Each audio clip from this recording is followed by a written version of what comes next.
संस्थापकाय च धर्मस्य सर्वधर्मस्वरूपिणे अवतारवरिष्ठाय Ramakrishna te namaha. The life and teachings of Sri Ramakrishna and its relevance to our modern India. We all know India was a great nation, united on a religious and spiritual basis from the last 5,000 years.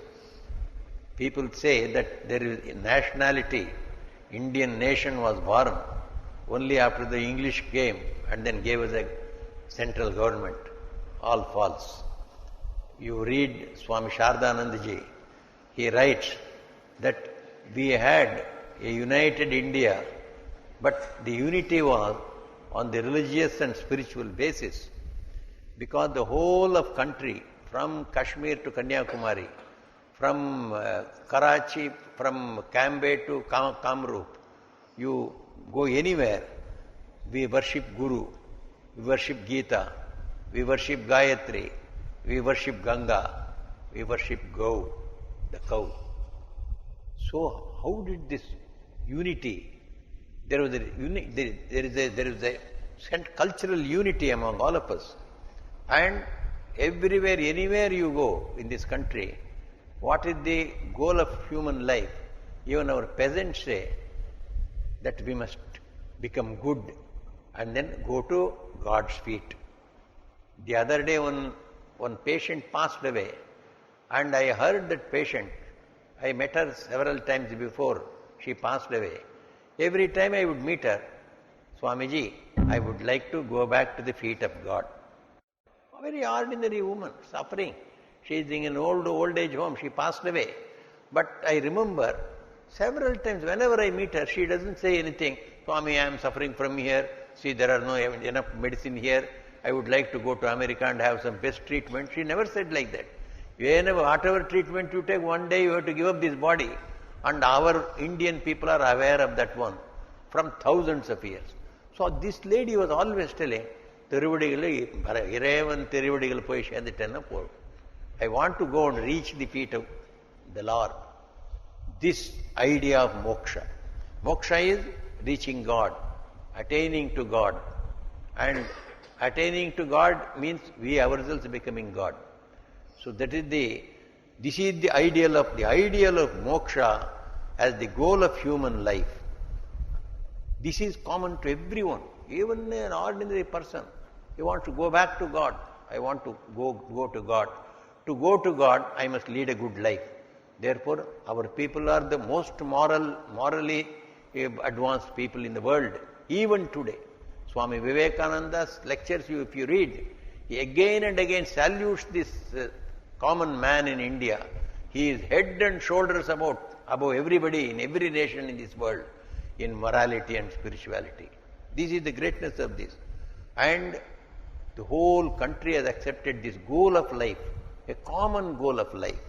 And the way, what is the model for that? The role models for all over our country, for this Hindu people is the characters of Ramayana, characters of Mahabharata, and characters of Bhagavata. These are the characters. Ramar Polerma, Sita Polermani, Savitra Polerma. This is how we bless. All these are characters from Ramayana, from Mahabharata. If you just want to praise somebody, Bhima Polerikanda. If you say, Colossus Polerikanda, Hercules Polerikanda, Yarku Puriyade. Bhima Polerikanda, Appavi Gudipa. They jump, they understand the idea. These ideals and the role models of Ramayana and Mahabharata, which are thousands of years back, they were written, it has captured the mind of this whole nation. So we are all one. We are all one in our role models, we are one in our goal of our life, and we are one in accepting the several sacred things in our life, like the Guru, the Gita, the Gayatri, the Ganga.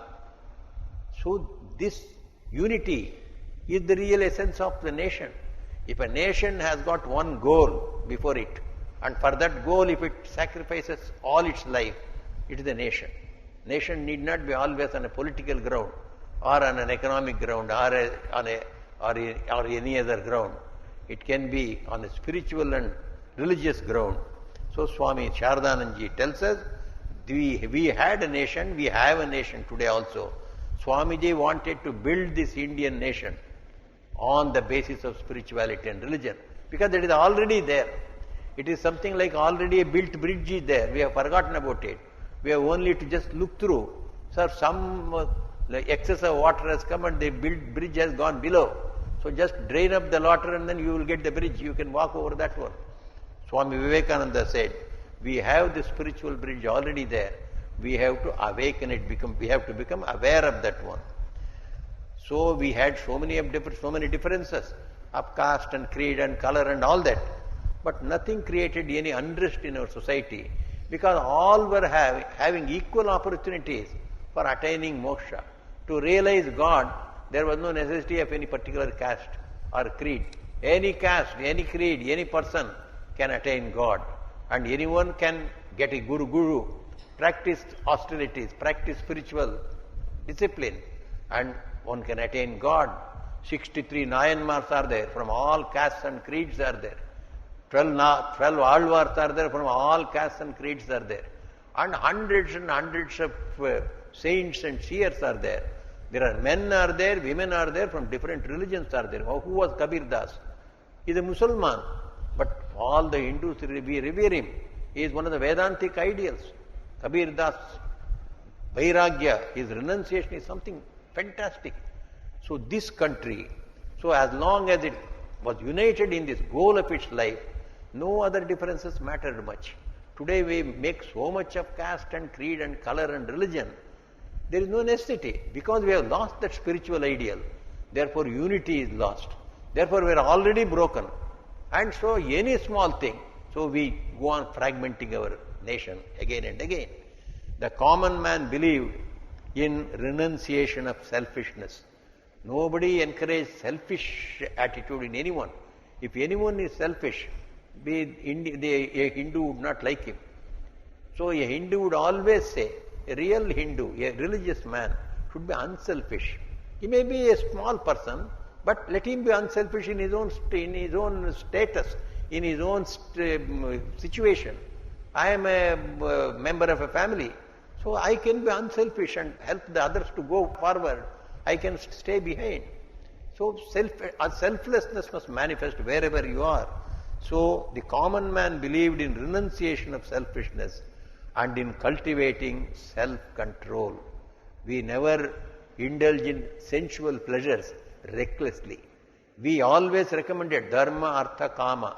Kama means the enjoyment of sense pleasures, but under control, under limit. So this self-control was one of the ideals of a common person. Renunciation of selfishness and cultivating self-control, the two chief means to spiritual progress and moksha. We believed, the whole nation believed in this one. The influence of the West through British rule undermined this value system. We lost these two national ideals, ideal of moksha, and to attain to that moksha, we want two things. One is renunciation of selfishness, another is self-control. Indians ran just after the influence of the British rule. The Western culture came through the British rule. It undermined this value system. Indians ran after the material ideals of sense enjoyments, which means competition, egotistic individualism. Everyone wants to make a career for himself. What about the society? What about the family? Everything has gone to winds. Each one wants to live for himself. This competitions came. The result was loss of faith in our own national idea of attaining moksha as the goal of our life. And that is through controlled enjoyments of wealth, sense pleasures and power. We believed that we must have wealth, but controlled. Controlled in the sense, honest wealth. Controlled sense pleasures. and controlled power. Simply, without any control, going behind power, going behind sense pleasures, going behind wealth, it all is the influence of the Western culture on our Indian culture. So we lost the national goal of God realization, and for the sake of God realization, self-control and selflessness. We lost this and the whole nation went down. The result was blind imitation of West, inferiority complex, lack of willpower, and finally slavery to the British and Western culture. It is to restore the spiritual strength to our nation Sri Ramakrishna was born. And by living the eternal spiritual values of truthfulness, chastity, selflessness, faith, prayer, and yearning for God, and becoming himself divine, he demonstrated that India was still the greatest spiritual nation and its children the greatest spiritually wealthy people. We are always called developing nation, because if they call undeveloped nation, they will be criticized. So therefore, they call it a developing nation. Developing in what sense? We are a highly developed people as far as spirituality and morality is concerned.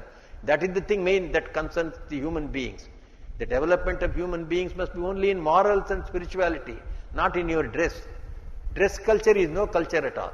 Swami Vivekananda went with the Indian dress, with a turban and a long coat, and people used to pull at his apron, pull at his cloth, and as if he is a species of some animal moving about. So Swamiji said, what sort of people are these? They cannot recognize a person by his intelligence, by his morals, by his spiritual stature. They only look at the cloth and then they say he is somebody inferior to us. One does not become cultured by cloth or dress or by jewelry, but by one's morality, one's character, and one's spirituality is the real culture of human beings. And so he said, spiritually we are very wealthy people even today. Only we have to preserve that one and increase that one. Thus, from Sri Ramakrishna's birth has started the spiritual ascendancy of India, manifesting as social, political, economic and cultural progress. These are all minor.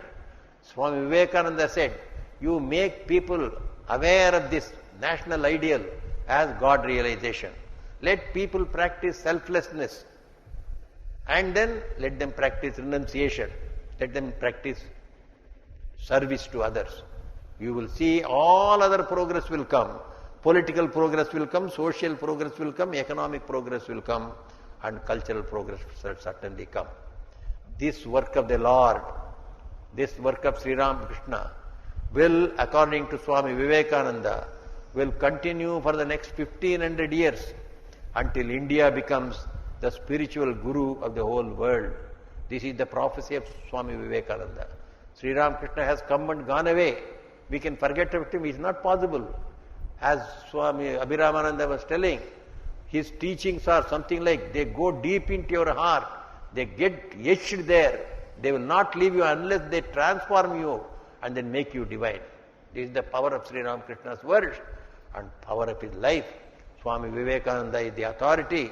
He sees it and then he says, this work of the Lord, according to Swami Vivekananda, will continue for next 1500 years until India becomes the spiritual guru for the whole world. This nation is going to become great, and to make it great, Sri Ramakrishna was born in another place. Swami Vivekananda said, it is to make this nation great, for the regeneration of this race, that Sri Ramakrishna was born. And the Lord himself has come, and it is his will that this nation should rise, and we are going to rise. We certainly will rise. You may be thinking of Pune disaster, this murder. I always think, what is this Pune disaster, Bombay disaster? Only 100 people or 150 people have been killed and should be evaporated. You read the history, modern history. In one day, 1 lakh people were murdered. Like that, not 1 year, 150 years of Mohammedan rule has gone over this country. Swami Vivekananda refers to this one. We were 60 crores. One Mohammedan historian writes, and Swamiji says, we are only 20 crores. And all the 40 crores were murdered and killed in a matter of 100 years. But have we been extinct today? We are as strong as we were 5,000 years back. We shall be stronger than what we were in days to come, in years to come. This is the message of Sri Ramakrishna's life. He has come to make our nation great, and we are going to be great. Swami Vivekananda used to say that the birth of Buddha, his simple religion, and his all-renouncing monastic order. Three things: Buddha and his Sangha and religion, Dharma. So Buddha and his Dharma and his Sangha, these three brought about a revolution in the history of the world. Nearly 1/3 of the world embraced Buddhism.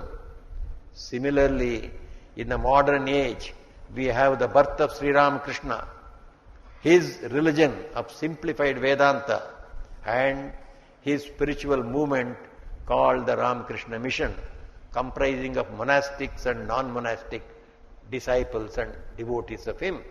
These three things have come again in the modern age. Earlier it came in the time of Buddha and the Dharma and the Sangha. Here also the Ramakrishna and his Dharma and the Sangha has come. So these three will bring about a mighty spiritual revolution in the world, which would be greater than the revolution brought about by Buddhism or any other religion. This is the prospects we have in the birth of Sri Ramakrishna, and we are standing here, we are appreciating his life. We cannot do otherwise than this. We have to appreciate his life. We have to take his life. We have to go in the path shown by him, and India must rise, it shall rise. So this is the message of Sri Ramakrishna's advent. It is the birthday of such a historic person that we are celebrating today, since the early morning, 5 a.m. of today. Sri Ramakrishna was called Gadadhara when he was a young boy. He was born on a Wednesday, according to Indian calendar. He was born in the early morning. It was not 6 o'clock. Earlier than 6 o'clock means we are in Wednesday only. But according to British it is the Roman calendar, it is Thursday has started. Our Thursday will start only after 6 o'clock in the morning. Morning to morning is our day. And dead of night to dead of night. They want to move in the night. Let them move. So their Roman calendar is dead of night to dead of night. But living morning to living morning is our day. So according to Indian calendar, he was born on a Wednesday. That is 17th. It cannot be called as 18th. 1836 at a village called Kamarpukur, which is about 100 kilometers from Calcutta to the northwest of Calcutta. He was the third child. Another one child was later on born to his father Kudiram. There were 4 children, and he was the third child, the other two being one Ram Kumar and Rameshwar. This child, when it was born, when the other people saw it, they were exclaiming, "What is this child? Is it born today or was it born 6 months back?" He looked like so well built. Because he is an avatar, he is coming with a big message. From the very beginning he shows, I am not an ordinary person. He looked like a 6-month-old child.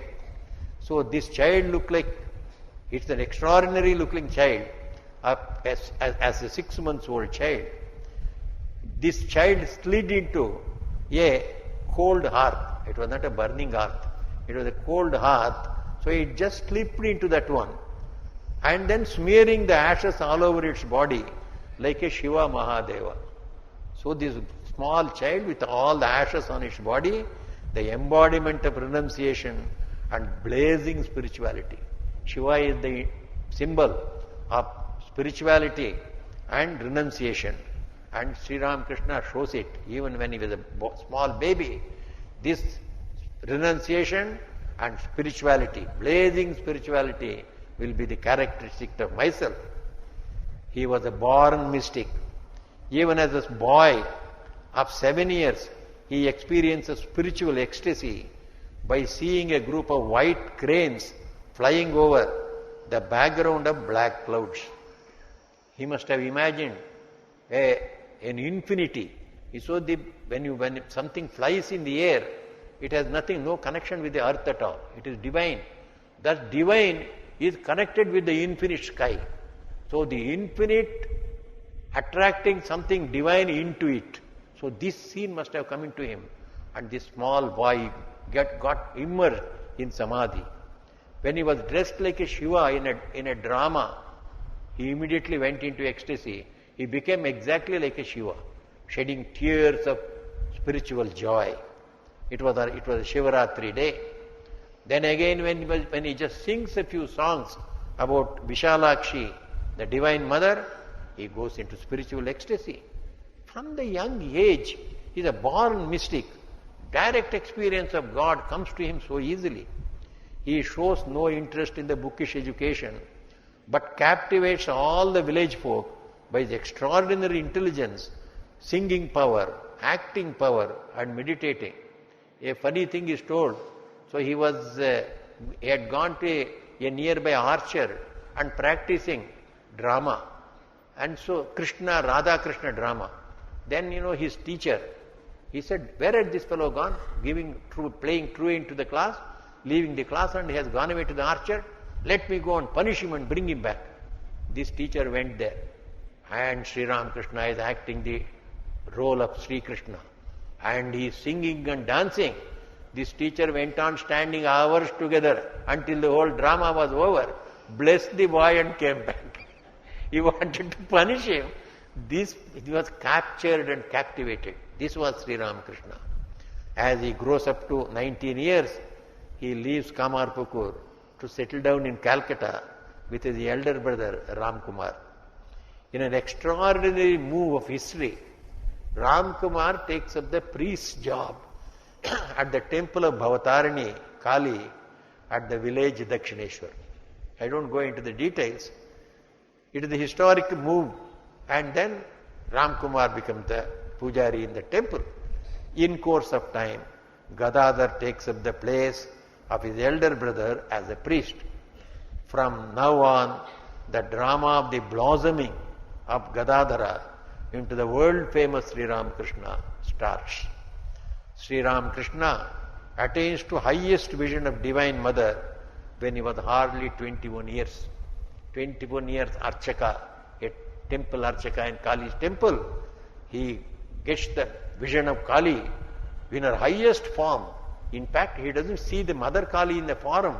He sees the infinite Brahman just overpower him. Waves and waves of spiritual waves come over him. The Chaitanya waves. So this supreme consciousness comes to him. And after coming down, he calls Mother, Mother, Mother. He sees the form of Mother. Then he goes on. He doesn't stop there. After getting the realization of Mother Kali in her form and formless aspects, he wants to go further. He realizes Rama, he realizes Sita, he realizes Hanuman, he sees Krishna, Radha, Shiva, Divine Mother in her various aspects. What was left? Nothing was left. The whole of spiritual gamut of 3,000 years, he just envisions, it brings under his vision all these aspects. Next comes his getting the vision of Jesus and Muhammad also. His biography, when you read, he got a vision of Jesus, he got vision of Muhammad also. He then declares, on the authority of his direct experience, that all religions are true.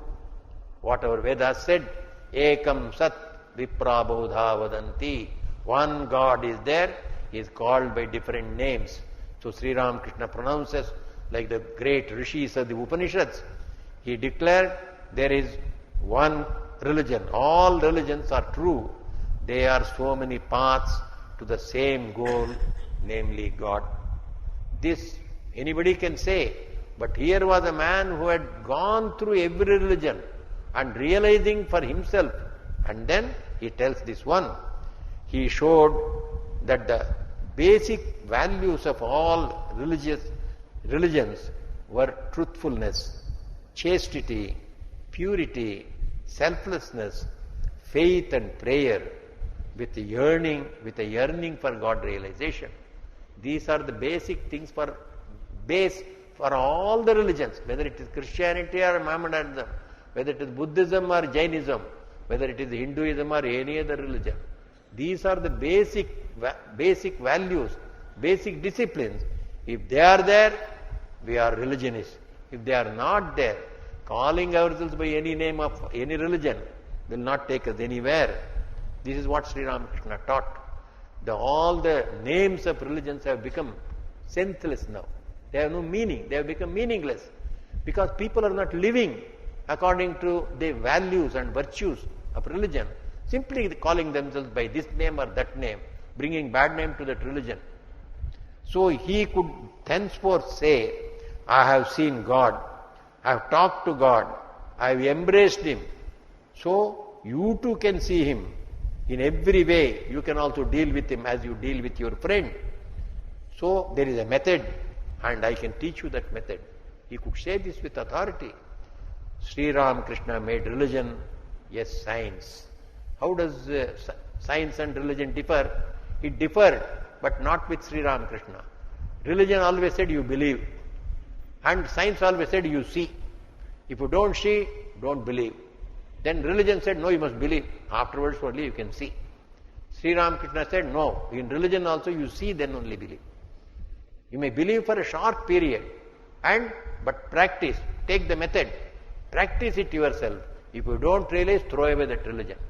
Swamiji said, somebody said, so that should we follow this small superstition in this religion? Leave those superstitions. If by that one that religion goes away, let it go. It is not worth living, that religion. Religion with superstition is no religion at all. So Sri Ramakrishna said, you should see God. You can see God. There is a right royal method called yoga, concentration of mind. Purification of the mind and concentration of the mind. This is the yoga. Through the process of yoga, everyone can realize God. And realizing Him, say that religion is true. And it will have tremendous power. Swami Vivekananda delivered the lecture on Hinduism in Parliament of Religions. Sister Nivedita talked about that lecture. When he started, Swami Vivekananda said, I shall talk to you about some ideas about the Hindu religion. But by the end he had created Hinduism, he says. He had created Hinduism. In that one he says, one of the key sentences in that one is, Hindu believes in becoming pure and holy and see God directly. This is Hinduism. The Hindu believes becoming pure and holy and see God directly. And anything short of it he will not believe. This is Sri Ramakrishna's religion. So you can see God. Why talk of just God? Talk of belief in God. You should see God, he said. He was hailed as Sarva Dharma Samsthapaka, one who established all religions. Teachers like Bhairavi Brahmani, Jatadhari, Totapuri, and Sufi Govindarai, one after another came by themselves to teach him the Tantras, the Ram Bhakti, the Vedanta and Islam. He mastered each and every one. He came to be called the harmonizer of all religions. After all these extraordinary spiritual achievements, he saw God inside his heart as also in the external world. God to him was not only in his own samadhi, he saw in the living beings, in the creatures of the world, everywhere he saw God. Sri Ramakrishna sees God in all and all in God. And due to him, everywhere this idea of serving God in every being has become so popular. Everybody feels to serve God in the living beings is the natural thing. It was not such a natural thing before Sri Ramakrishna. He saw God, and when he encountered a group of people who were in famine in Devghar, He was going on pilgrimage to Banaras. From Banaras he had to go to Vrindavan, the great tirthas that everybody would first go and see. In fact, he himself gives the example. If there is a Kali temple, don't go on giving any gifts or anything on the way. First rush into the temple, have the darshan of Mother, come back, afterwards only you do all gifts. He himself has told, but he himself did not follow that one. He was going to Varanasi. On the way he found a famine-stricken village in Devgar. Then he said, I will not leave this place until all these poor people are fed. He told Mathur Babu. He said, Father, I don't have so much money. If you don't have money, I will stay with these poor people. What is the good of going to Banaras or Vrindavan, where perhaps I have to go into the temple and find God? Here are living gods. These I must serve first. This is Sri Ramakrishna's new religion. So he told Sri Swami Vivekananda, Shiva Jnane Jiva Seva. When you read his biography, this is one of the great teachings he gave. Serve people, seeing God in them. So this Shiva Jnane Jiva Seva became the central theme of Swami Vivekananda and all his teachings later on. We must serve man, seeing God in him. There is no other God than these living beings. So I at least do not see any greater God than the human being. So we must serve God in man, serve God in all beings. Service to God in man can become a great spiritual practice. Swami Nishchayananda was one of the disciples of Swami Vivekananda. He followed this one. Swami Nishchayananda was a soldier. Then he gave up his soldier's profession and became Swami Vivekananda's disciple. So Swami Vivekananda said, serve the poor. He went away to Rishikesh. He went away to Haridwar, where we had a small hospital. We had started at that time. So from the hospital, he would go to different places up to Rishikesh, about 15 kilometers. And if he found any patient lying on the way without anybody to attend, he will carry him on his shoulders, bring him to the hospital, serve him. He went on doing it year after year after year. And when Master Mahashaya met him after some years, he told Nishyananda, what have you done? You have wasted your life. You have only been serving these patients. You should have meditated. You are a disciple of Swami Vivekananda. You should have meditated like that. Then Nishyananda shed tears. He said, Master Mahashaya, what can I do? My Gurudev told me like this, you serve man, that is enough. And then Master Mahashaya in the evening went and saw Swami Nishyananda was sitting for meditation. He was in Samadhi. He was absorbed in Samadhi and tears were flowing down his eyes. Master Mahashaya fell at his feet. You have attained the highest through the service of man. I was wrong. Please excuse me. Master Mahashaya begged excuse of this Swami.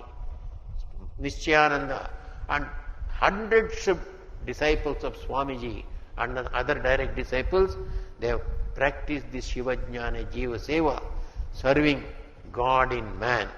This is one of the greatest spiritual practices, Swamiji said. And second thing Sri Ramakrishna told was, all are eligible for spiritual enlightenment. Everyone. There is nobody who is left out as anadhikari, unqualified for spiritual life. Everyone can attain to the highest. January 1st, the Kalpataru day of 1886, we all observe. What does that indicate? There Sri Ramakrishna bestowed his grace on everyone. People who had practiced austerities like Master Mahashaya was not there, like Girish Chandra Ghosh. So he had given him some instructions. He was practicing that work. Then there was so many other devotees of him. They were all practicing spiritual practices. Him also he blessed. There was one cook there. He had never practiced anything. He did not know anything about the glory of Sri Ramakrishna also. He also came. Him also he blessed and he also had spiritual vision. And then one person went, I want money only. Him also he blessed, not only with money, with spirituality and money. He got enough of spiritual enlightenment and plenty of money also. Sri Ramakrishna, through that, has demonstrated there is nobody who is disqualified for the spiritual enlightenment. Only thing is, we have to accept a guru like Sri Ramakrishna. A good guru must be there. Let us follow the footsteps of Sri Ramakrishna, the greatest guru. It does not matter where we are or what we are. So I have not practiced any spirituality at all for 50 years. Doesn't matter. Start now. If somebody says, I have 75 years, I have not done anything. It doesn't matter. Start at 75th year itself. Sri Ramakrishna gave an example. Suppose there is 1000 years of darkness in a room. Does it require 1000 years of light? It requires only one flash of light. And the 1000 years of darkness will be dispelled. Guru's grace is like that. When the Guru, Sri Ramakrishna's grace comes, 1000 years of all bad samskaras, 75 years of wasteful life, does not matter, it is nothing. Only 75 years you have wasted, doesn't matter. There are people who have 750 births they have wasted, they have been elevated also. Don't worry. This is how Sri Ramakrishna would say. He always gives an example. I am always enamored of this example of the magician of Sri Ramakrishna. He compares the Guru to a magician. The magician stood on the platform. He just took a rope and then put a strong knot in it. He asked the audience to come. Whoever is strong, come and open this knot. These people went, could not open. Somebody bit that one and tried to open. No, either by the teeth or by your finger, you could not open. All people went away. Then he put another 100 knots over it. So, shall I open it now? He said. Then all the people were wondering, one knot itself we could not open. How does he open 100 knots? He takes the rope and just whirls it like that. And all the 100 knots are open. Sri Ramakrishna said, this is the Guru's power. It doesn't come under our reason. But the power of the Guru is like that. It dispels the darkness that makes us feel we are weak. We are ordinary jivas. We are ineligible for spiritual life. We cannot attain God. All this ignorance will go in a minute when we come to Sri Ramakrishna. Where is Sri Ramakrishna? Sri Ramakrishna is in his Sangha. Sri Ramakrishna is in the Ramakrishna mission and Ramakrishna Math, and wherever he is worshipped, he is there. Holy Mother said, wherever you keep Sri Ramakrishna's picture and worship him with devotion, he manifests there. So let us go to Sri Ramakrishna. Let us take refuge under him. Let us read his simplest teachings, the Gospel of Sri Ramakrishna, the Amudamozhigal in Tamil. If you once read it, you will be no more the same old person. When once you read it, you feel how much we have missed. One of the great poets of Karnataka, he wrote, the Gospel of Sri Ramakrishna is not a book, it is the Vedas itself. The hand that holds the Gospel of Sri Ramakrishna does not hold a book, it holds the feet of the Lord himself. The house where the Gospel of Sri Ramakrishna is kept is not a house, it is a temple. This Gospel of Sri Ramakrishna is the Vedas. Vedas cannot be intelligible to everybody, but this Gospel is intelligible to the most ordinary persons also. It can go to nooks and corners, to everywhere where Vedas have never made their entrance. This is the glory of the teachings of Sri Ramakrishna. We must go to the Sri Ramakrishna's teaching. From his teachings we must come, and he is existing in his math, in his mission, wherever he is being worshipped. Let us frequent that place and get the grace of Guru Maharaj. Let the thousands of years of our ignorance be dispelled, and may we get his grace, and may we all attain to the highest which he promises us. So may we all pray to Sri Ramakrishna that he blesses so that we can start our spiritual life. If we have started our spiritual life, let us progress. If we have progressed, let us progress faster. Let us reach the goal as he wants us to do. He again and again says, what is the goal of life? To realize God, who is of the nature of infinite joy, infinite love, infinite knowledge. Who does not want it? All of us want it. So if we want it, let us take refuge under Sri Ramakrishna.